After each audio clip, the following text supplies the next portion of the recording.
I have been working in the relations of text and image for a while now. Developing a piece based on a Robertson Davies novel was very meaningful to me. Canada has been my home for a while now. I've been living here for 13 years, almost 13 years. And I wanted to work based on a novel that would be or that is in the imaginary of Canadians.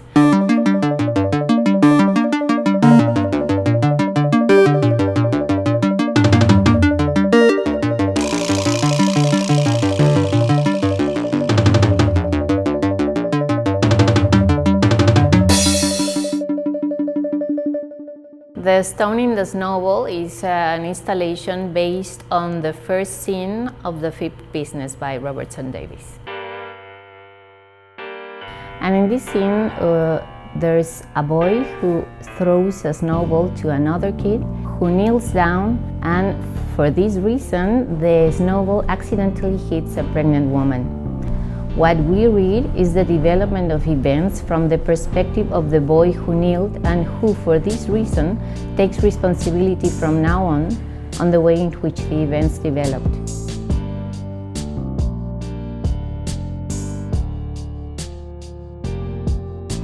I'm quite intrigued by this piece because it appears to be a hybrid between a book.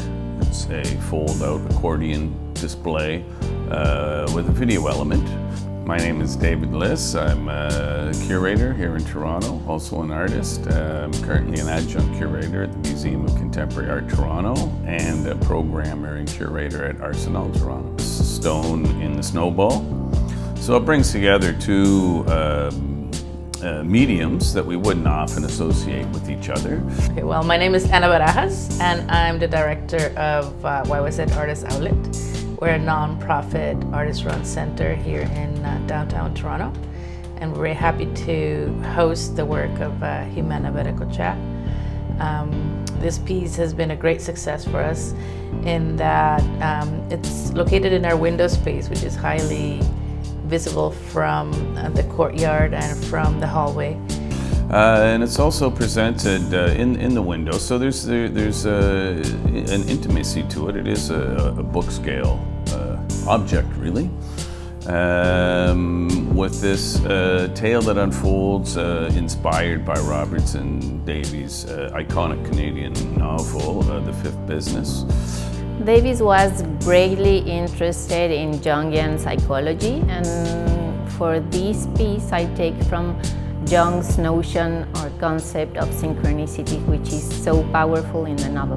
By this I mean how events may not be always related by a link of cause and effect, but rather by their importance. Life is not a series of random events, but more precisely an expression of a deeper order.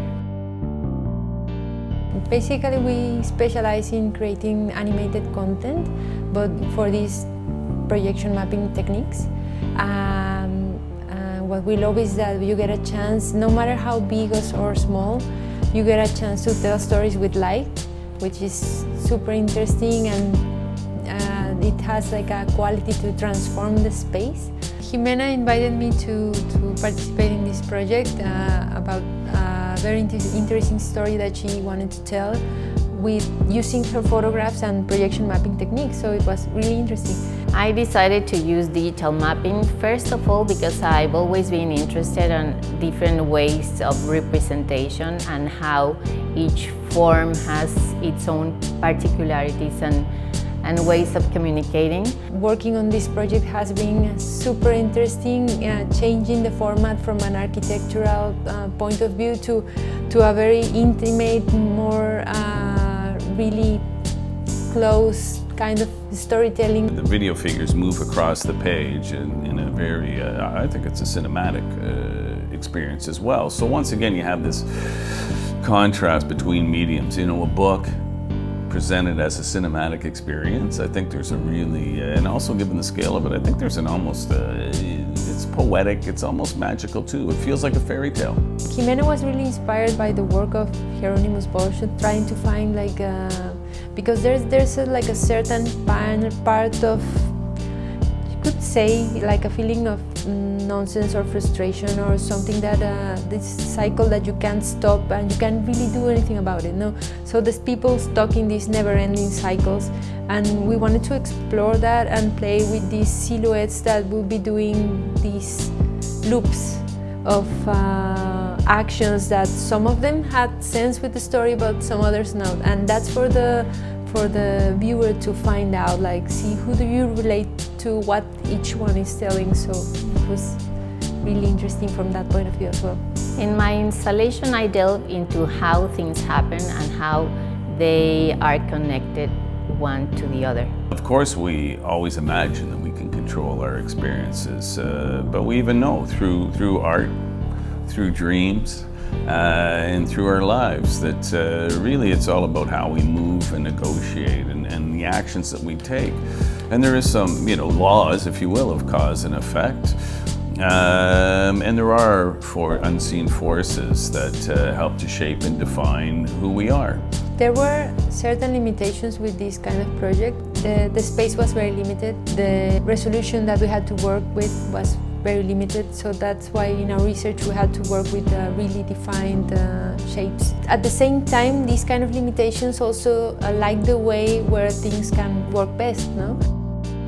The work has been highly liked. The people have remarked about the images and the sense of wonder that animation provides to the narrative. There is a childcare center in the building, and it's been quite a hit with the young kids in the center as well. They've come around often and they stay in the window space as long as possible, just looking at the images, looking at the birds flying, looking at the birds taking the women away and the little people away into the sky.